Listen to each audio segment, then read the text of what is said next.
انگلیاں ایک ساتھ ہوتی ہیں ایسے ایمان والوں کو جوڑا تھا اور ان کے اندر سے یہ قومیت کی چیزوں کو نکال دیا تھا.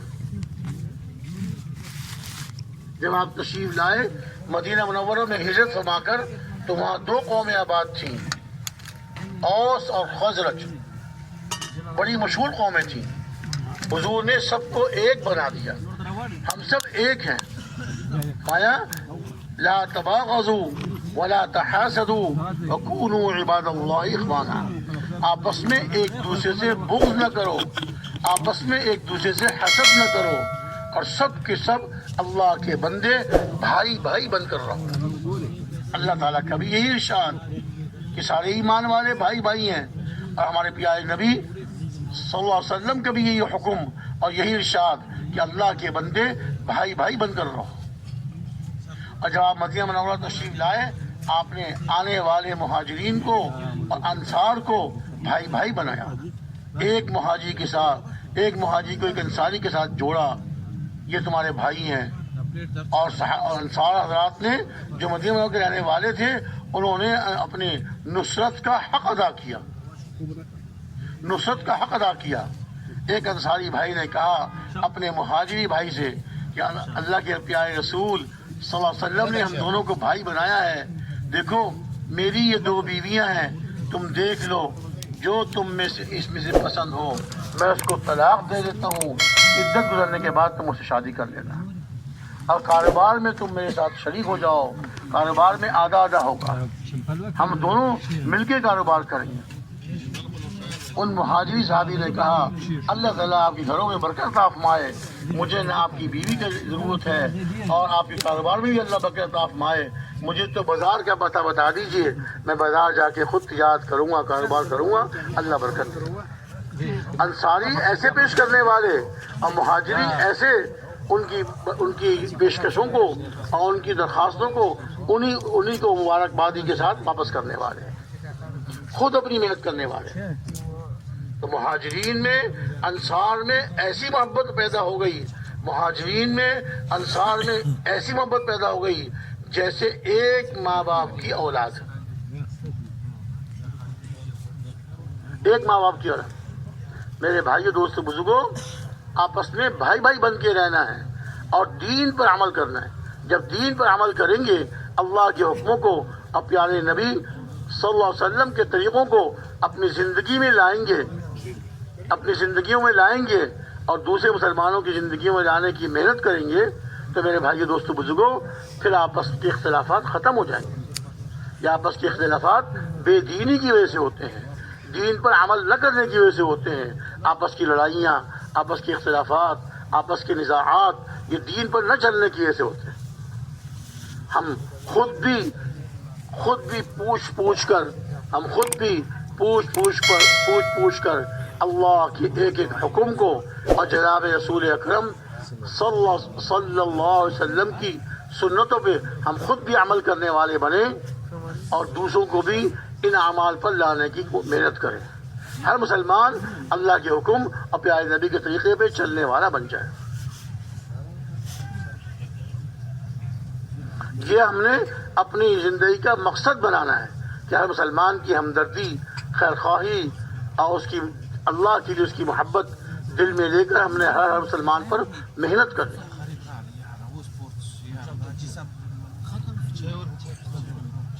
دیکھیے اب رمضان شریف کا مہینہ آ رہا ہے، بہت برکتوں والا مہینہ ہے. اللہ کی رحمتیں متوجہ ہوتی ہیں، دعائیں قبول ہوتی ہیں.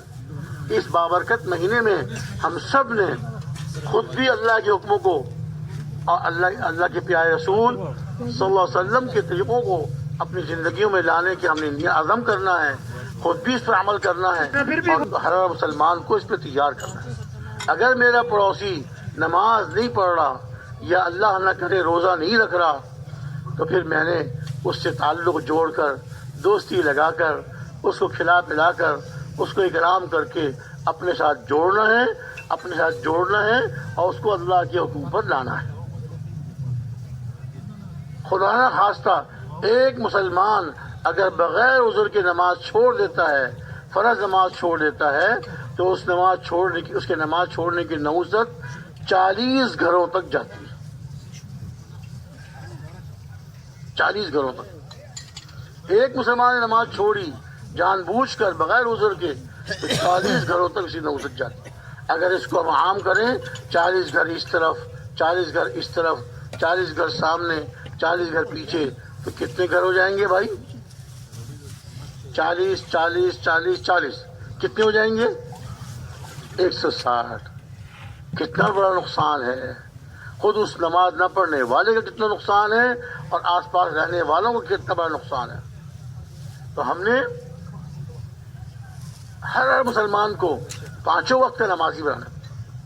ہمارے محلے میں، ہمارے مسجد کے آس پاس رہنے والے 100% نمازی ہوں، 100% رمضان کے روزے رکھنے والے ہوں، کوئی روزہ قضا نہ کر رہا ہو۔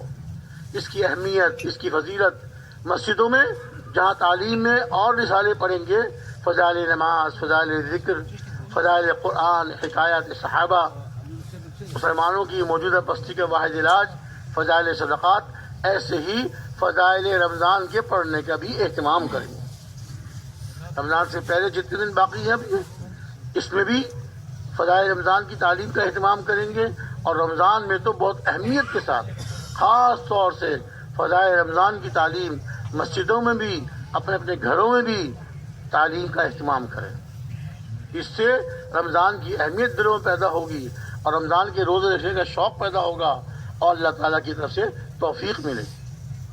فرمایا کہ جو مسلمان بغیر کسی عذر کے رمضان کا ایک روزہ بھی چھوڑ دے، جو کوئی مسلمان بغیر کسی عذر کے، بغیر کسی شرعی عذر کے ایک روزہ بھی چھوڑ دے، ساری زندگی روزے رکھتا رہے، ساری زندگی نفل روزے رکھتا رہے، ایک روزے کے درجے کو نہیں پہنچ سکتا۔ اللہ نے اتنا اونچا درجہ رکھا ہے رمضان کے روزے کا۔ ہر مسلمان روزے رکھ رہے ہوں، اسلامی ملک میں اور ہمارے مسلمانوں میں کوئی مسلمان بھی رمضان کے مہینے میں کھاتا پیتا نظر نہ آئے۔ رمضان کے روزے اہتمام، مایا روزہ میرے لیے ہے، ارشاد مایا روزہ میرے لیے ہے اور میں خود اس کا بدلہ دوں گا۔ اب اس کا مطلب یہ ارشاد مایا کہ اور اعمال کا بدلہ فرشتوں سے دلوائیں گے، اور رمضان کے روزے کا بدلہ ارشاد مایا کہ میں روزے کا بدلہ میں خود دوں گا۔ اور جب اللہ رب العزت جو سخیوں کے سخی ہیں، جب وہ اس کا اجر اور اس کا بدلہ دینے پر آئیں تو کتنا دیں گے۔ اور دوسری روایت میں آتا ہے ارشاد مایا روزہ میرے لیے ہے اور میں خود اس کا بدلہ ہوں۔ رمضان کے روزے کے بدلے اللہ رب العزت مل جاتے ہیں روزہ رکھنے والے کو، اور جس کو اللہ مل گئے اب کیا چیز، اس کو کس چیز کی کمی ہے؟ جس کو اللہ مل گئے کس چیز کی کمی ہے؟ اور فرمایا کہ میری وجہ سے اس نے روزے کھانے پینے کو چھوڑا، کھانے کو پینے کو چھوڑا، اپنی جائز خواہشات کو چھوڑا، میں ہی اس کا بدلہ ہوں۔ اب اس کی مثال یوں دیا کرتے ہیں کہ دیکھیے جب 29 دن یا 30 دن رمضان کے روزے رکھے، جی اب ہم آتا ہے تو حدیث میں میری وجہ سے کھانا پینا چھوڑا، حالانکہ ہم چھوڑتے نہیں، ہم تو کھانے پینے کا وقت بدل لیتے ہیں۔ سحری میں اور نعمتیں بھی کھاتے ہیں، خوب کھاتے ہیں کہ سارے دن بھوکے رہنا ہے، اور افطاری میں اللہ اتنی نعمتیں کھلاتے ہیں، اتنی نعمتیں، حدیث شریف میں آتا ہے کہ رمضان میں مومن کا رزق بڑھا دیا جاتا ہے۔ افطاری میں اتنی نعمتیں کھاتے ہیں، اتنی چیزیں کھاتے ہیں، شاید سارے سال بھی وہ نعمتیں نہیں ملتی۔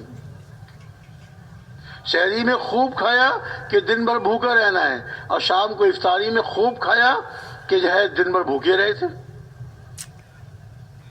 تو ارشاد مایا کہ دیکھیے 29 دن یا 30 دن یہ جو اللہ کے حکم پہ چند گھنٹے کھانا پینا چھوڑا، تو اللہ رب العزت پھر 29 دن یا 30 دن رمضان کے گزارنے پر اللہ رب العزت عید کا ایک دن خوشی کا عطا فرماتے ہیں۔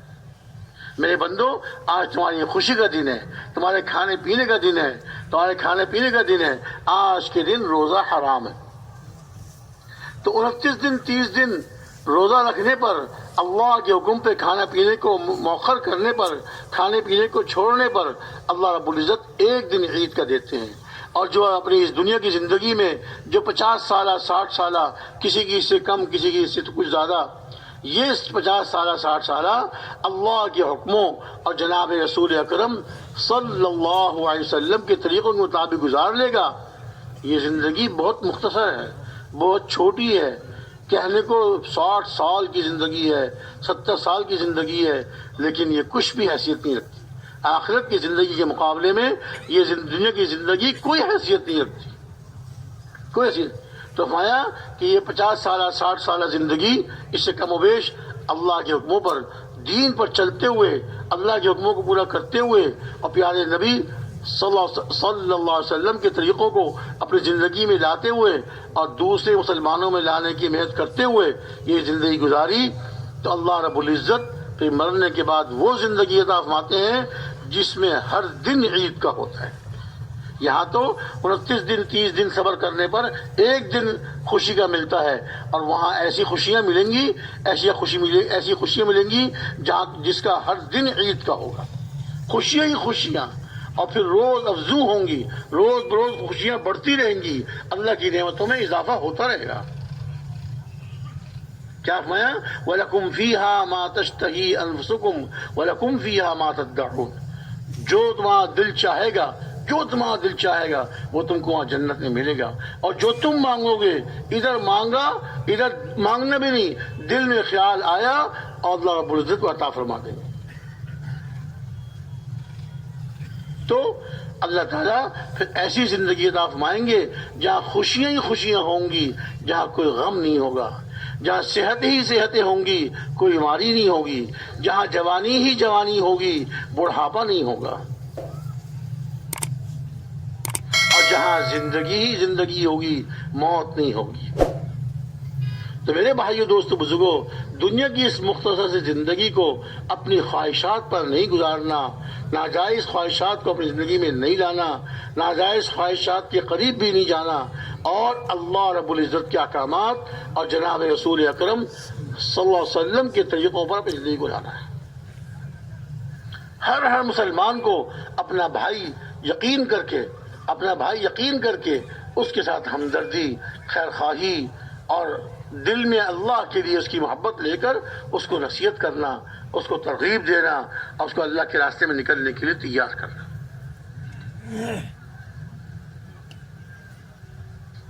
دیکھیے، دو مسلمانوں میں جب اختلاف ہو جاتا ہے، دو مسلمانوں میں لڑائی ہو جاتی ہے، اللہ کی مدد ان سے اٹھ جاتی ہے۔ ہمارے پیارے نبی صلی اللہ علیہ وسلم شب قدر کا بتانے کے لیے باہر تشریف لائے اپنے حجرے سے، شب قدر کا بتانے کے لیے کہ شب قدر کون سی رات کو ہوگی۔ شب قدر رمضان کی وہ قیمتی رات ہے جو 1000 مہینوں سے بہتر ہے، 1000 مہینوں سے بہتر ہے۔ وہ بتانے کے لیے باہر تشریف لائے، دو مسلمانوں میں جھگڑا ہو رہا تھا۔ اب اندازہ فرمائیے، حضور کے زمانے کے مسلمان تو صحابی تھے، دو مسلمانوں میں جھگڑا، اور ان کا جھگڑا بھی کوئی ایسا تھوڑی ہوگا جو ہماری طرح گالم گلوچ، گریبان کھینچنا، مکے مارنا، کسی بات میں تھوڑا بہت اختلاف ہو گیا ہوگا، معمولی کوئی جھگڑا ہو گیا ہوگا۔ ارشاد فرمایا کہ میں شب قدر کا بتانے کے لیے باہر آیا تھا، لیکن دو مسلمانوں میں جھگڑا ہو رہا تھا، اس کی وجہ سے اللہ تعالیٰ نے شب قدر کی تعیین اٹھا لی۔ اب شب قدر کو آخری عشرے کی 21ویں، 23ویں، 25ویں، 27ویں اور 29ویں، ان 5 راتوں میں تلاش کرو۔ پہلے ایک مقرر رات بتانے کے لیے آئے تھے کہ رمضان شریف کی فلانی رات کو شب قدر ہوا کرے گی، اور شب قدر 1000 مہینوں سے بہتر، اس میں جو عبادت کریں گے 1000 مہینوں سے زیادہ افضل ہوگی، اس میں جو دعائیں مانگیں گے 1000 مہینوں سے زیادہ افضل ہوں گی دعائیں، لیکن اس کی تعیین ڈالی گئی۔ اگر کوئی آدمی 5 راتیں اللہ کی عبادت میں گزار لے، چلو اگر پوری رات نہ جاگ سکے، کچھ نہ کچھ تو عبادت اپنی بڑھا لے ان 5 راتوں میں، شروع رات میں کچھ عبادت کر لی، سحری کے تو اٹھنا ہی ہوتا ہے، کچھ تہجد کے وقت میں نفل پڑھ لی، اللہ سے رو رو کے دعائیں مانگ لی، تو یہ ان 5 راتوں میں سے کوئی نہ کوئی رات تو شب قدر کی ہوگی، تو اس کا وہ 5 راتوں میں اٹھنا شب قدر میں اٹھنا ہو جائے گا۔ اس کا نماز پڑھنا، اس کا اللہ کا ذکر کرنا، قرآن پاک کی تلاوت کرنا، دعائیں مانگنا، ان 5 راتوں میں اٹھنے والے کا شب قدر میں اٹھنا